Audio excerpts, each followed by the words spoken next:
Welcome back to the Office Marketing Podcast with Mike Swigert, the podcast all about sales tips, mindset, and value bombs. 5 questions to help make your day more productive and learn a thing or two.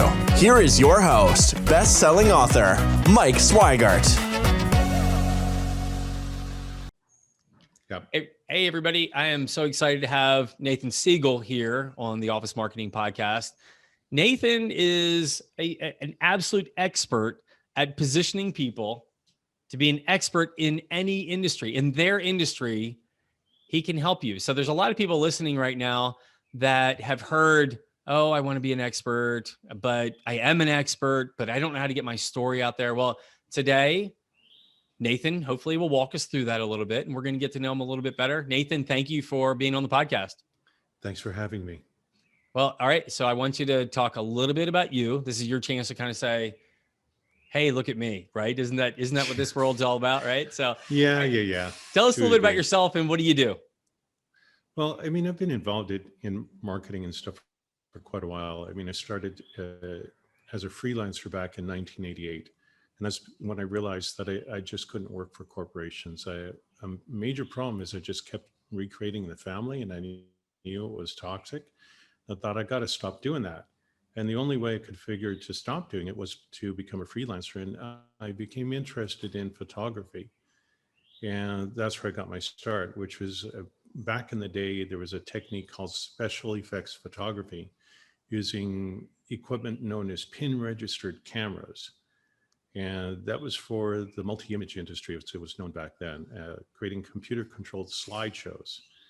And so I wound up buying a modified camera to do this. I was part of that industry. I was only in it for about a year and a half before it died.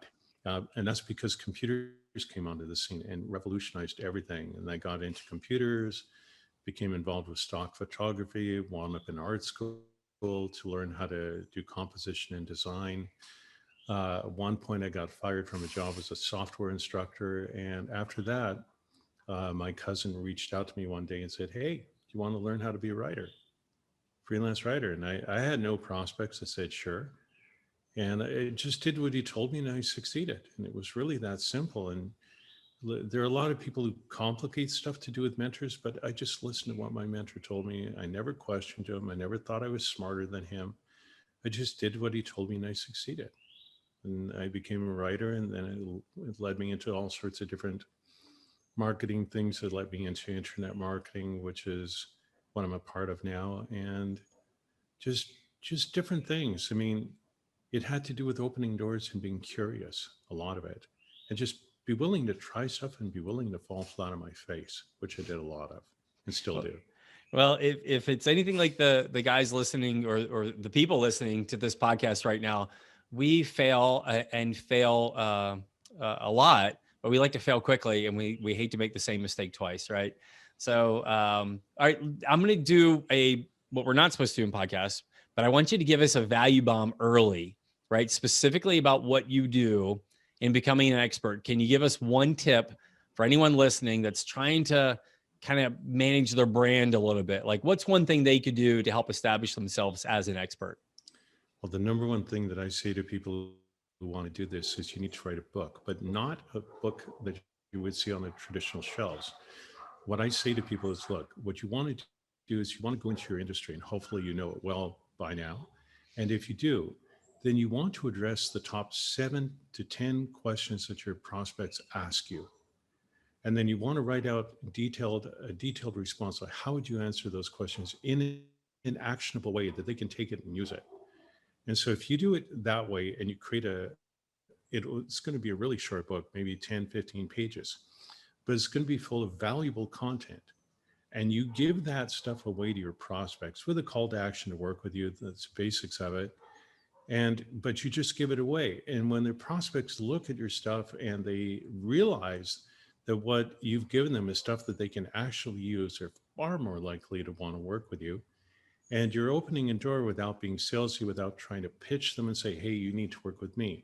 No, when they see this and they realize, wow, this is cool, I can use this. I really like this guy.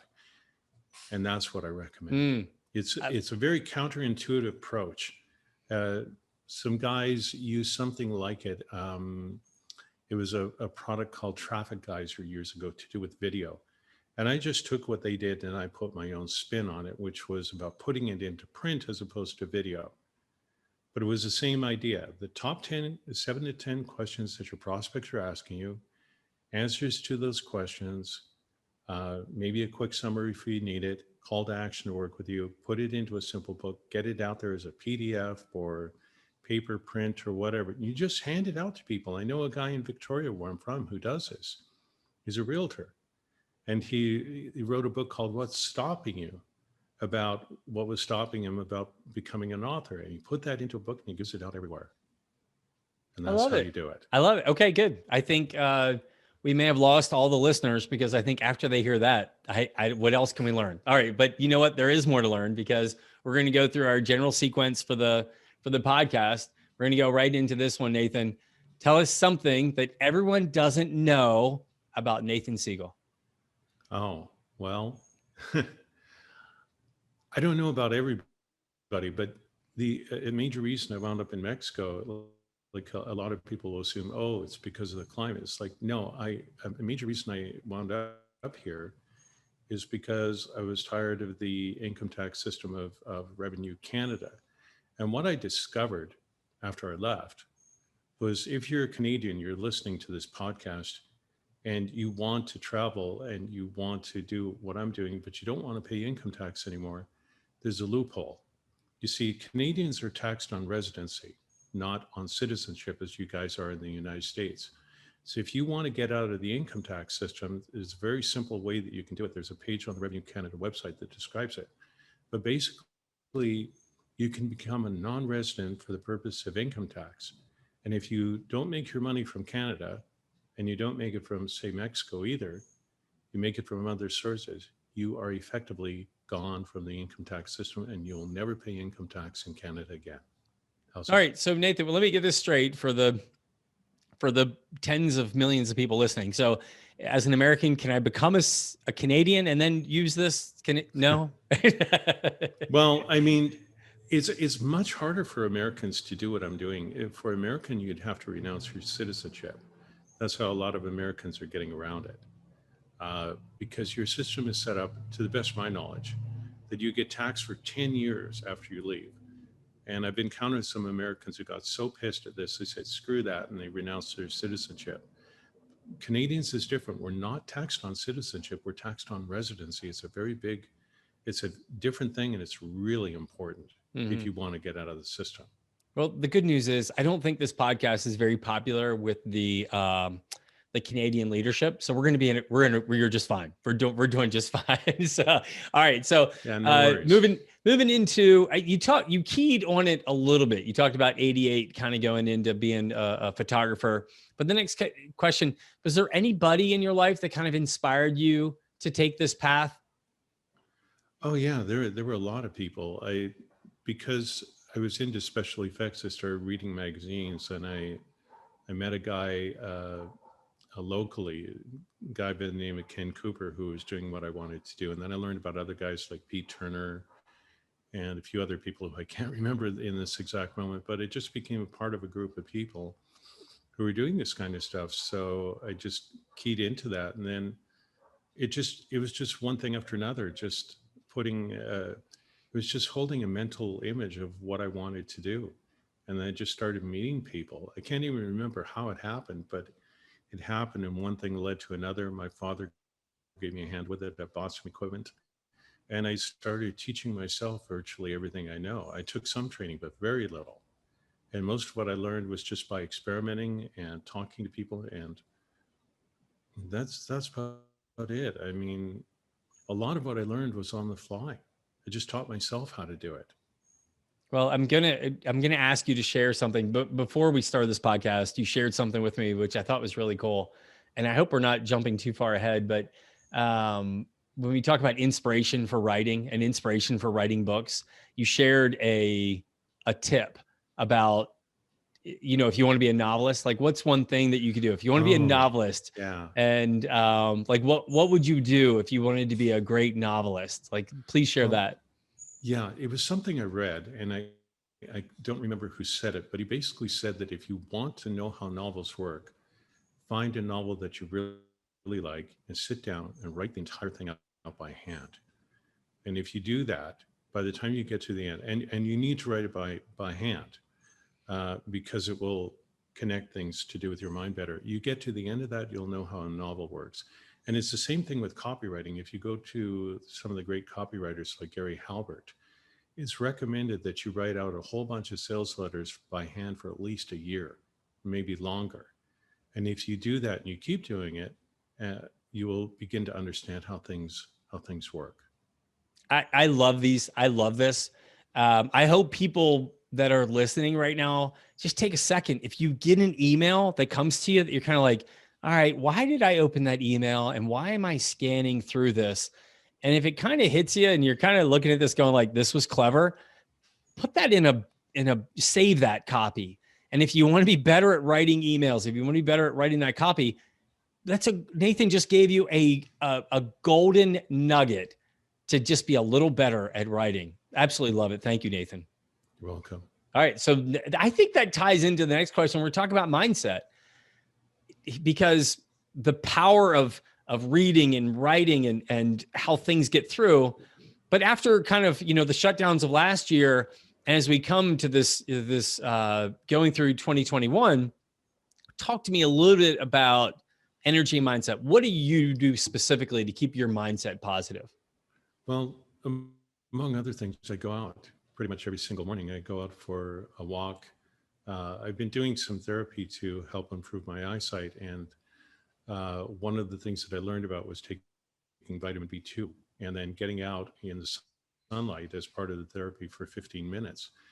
And that's turned out to be a really, a blessing, really, because it forces me to get out because I need to. But I've also been just walking a lot more and just exploring a lot more around this little town where I live and just hanging out with people. And instead of 15 minutes, I try to turn it into 2 hours. And it's really nice because, it has to do with getting away from the digital devices, because so much of our time is spent that way. If you're an entrepreneur, because you're marketing or you're on your computer a lot, unless you're making lots of phone calls. And if you are, one of the things I was reading about, a major cause of nearsightedness or myopia is tunneling, where you tunnel your vision.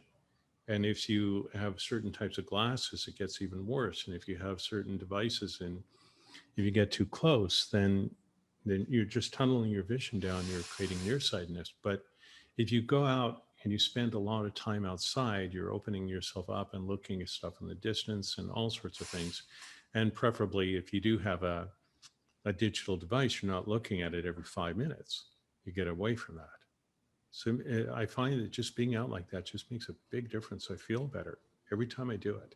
Well, you're not going to get an argument with me. I knocked out 5 miles before the sun came up, and I am, if I don't run, I am I can get to be a Mr. Cranky Pants, and that's not good. But it kind of sets me up for a better day on the mornings that I run. And, it's funny you should say that about vision, is because I'm a golfer too. And I found that I'm not on my device. I got 4 hours and 15 minutes. I'm not on my device. I'm looking forward. I'm really challenging the eyes in so many ways. It's really it's almost like an eye test. Well, it would be, because there's all the hand-eye coordination that you have with different things. Like I remember a number of years ago, I got invited on a date. And as the date, we went to a driving range. I'd never been there, never done that. And the date was kind of a bust, but what I learned about golf and how to hit a ball, the woman gave me some basic instruction, and within an hour of being with her, I was hitting the balls almost as far as she was. Nice. I'd never done it before. That's awesome. But she gave me a very simple instruction, and after a while of hitting balls, I started to notice that I could do micro movements with my hands, my fingers, my posture. And it really made a big difference. But it just came from one thing that she told me to do. Okay, what was it, Nathan? Do you remember? What was it? Yes, I do. What was it? It had to do with my left arm and holding it rock steady straight and not allowing it to bend in any way.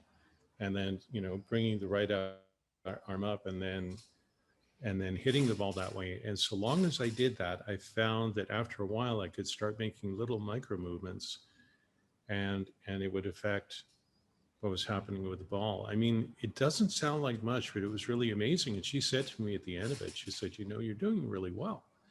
And if you're thinking about golf, you should get some instruction with proper clubs, because I was using hers, you know, not proper clubs for me. And it made quite a difference. I was really surprised. Well, good. Next time we're together, we'll go play. We'll have a great time. And I'll tell you what, if you can keep your left arm straight, you're ahead of 95% of the golfers out there. That's a great place to start. This episode of the Office Marketing Podcast is brought to you by Fusion Advisory. We help commercial contractors generate leads online profitably. Check us out at fusion-advisory.com. All right. So next one. All right. This is where you get to share a book that you love. Talk to us about something, either a book that's impacted you, a book you're reading now. Share something that someone should go out and get. Get The Power of Now by Eckhart Tolle. I keep going back to that book. And it's more than the book, is the mindset to do with it. And if you really want to start getting good results from something like that, or anything else in life, you would use an NLP strategy called modeling. And what I was doing with Eckhart Tolle is I was modeling him. I was watching tons of his videos, reading articles, not so much that, mostly watching videos. And there was one night when I was feeling really bad, and I wound up, it was actually an audio with just his picture. And the title, if I remember correctly, was called Transforming Illness and Suffering. And when I went through that, I experienced a massive change as a result of modeling. And I can't say that I learned it. It was just something that happened. I don't even know what it was, but I remember reading something. There was an inner alignment, a decision that I made, and then I felt everything inside me shifted right and dropped. And then all of a sudden, my thinking processes dropped by about 90%. I felt this huge field of silence rise up inside me. And after that, I started living in long, long periods of silence without thinking much. But then, because of my knowledge of NLP, I started to trace it back. How do I do this? All right, you're using the term, Nathan, NLP. Not a lot of people know exactly what NLP stands for. Neuro-linguistic programming. It's a series of behavioral techniques, hypnosis, observation. It's a way of learning about the world, about changing your performance. Tony Robbins. Mm-hmm. I'm sure you've heard that name. Tony Robbins is one of the practitioners of NLP. He'll call himself a coach, but he's an NLP practitioner, and he uses it all the time in probably all of what he does. So NLP, you know, one of the things you learn are different strategies. Like if you want to get into rapport with somebody, how do you do that? Well, one of the fastest ways is by mirroring. So if they're sitting like this, you might want to mirror that or something close to it. If they're sitting with their legs crossed, you do that. You follow what they do. You follow how they speak. You follow how they move. And some people might say, oh, that's too obvious. You're going to get found out. Well, maybe not. But I promise you, if you do it, you're going to wind up in rapport with somebody really, really fast. And there's some really great stories about some of the founders of NLP and how they did that and some of the amazing results that they got from doing it. Is there a book on NLP that you also like? I would be thinking about Tony Robbins' books, like one he wrote a long time ago called Unlimited Power, I believe. Okay. That would be the first one I would go to for that kind of stuff. He does good. And if I've seen Tony Robbins speak, and it even does an exercise you and I were talking about before we recorded. I mean, Tony does. He is all about getting those arms and hands up above your head and moving and really, he understands how to get energy into your body. And if there's anything we need right now is really, how do we charge up these vessels that we've been, tasked with managing while we're here on Earth. Right. So let's go into the next one. We're going to go, we got the best piece of advice, or what's a really nice piece of advice you'd like to share with the audience? Whatever it is that you're thinking of doing, just do it. Don't overthink it. Just do it. It's like this whole thing about coming down to Mexico. A lot of people were talking about logistics and this and that. No, just do it. Just jump. Like there's an axiom in marketing, and I believe it comes from Dan Kennedy, who's one of the top direct marketers in the world. They have a process: ready, fire, aim. And that has to do with their marketing. I've seen some of their marketing, which looks like the worst dog's breakfast you could ever imagine in terms of the layout. But Dan Kennedy's done extremely well as a direct marketer. And you just think about whatever it is that you want to do, and you just jump, you get it out there. Forget about making it perfect. That can come later. That's where they say aim afterwards. Get it out there and see what happens. Like advertising, you want to succeed as a marketer, it's all about testing. And you get something out there and you see what happens. Like John Carlton's a great example. I was reading a thing about him where he was working on an advertising piece and he just couldn't get it right. He worked on it, I think, for 3 or 4 months, rewrote it something like 14 or 15 times, maybe more than that. And he finally got it. And when he got it, they made $800,000 worth of sales in a week. Nice. I love it. You got to be willing. Yeah, you got to be willing to test. You got to be willing to fall. Good stuff. All right. So if you listen to this and are not walking away with some great ideas to implement right away, you just didn't listen. So, but you know what? You can always follow up. Nathan, how would people get in touch with you? Well, you can write to me through email, admin@nathansegal.org. All right, go slower, Nathan. How do people say it? Because people are going to be writing this. They're trying to write their notes while they're driving in their car. They're on a treadmill. Come on, Nathan. What is it? Okay, it's admin@nathansegal.org. Okay, that's Nathan. And I'm going to put it in the show notes too. But Nathan, and Segal is spelled S-E-G-A-L. Nathan, it has been really an absolute blessing having you on the Office Marketing Podcast. Thank you for taking time out of your day. And I hope you enjoy some sunshine and some fresh air throughout the rest of your day. Thank you. I will.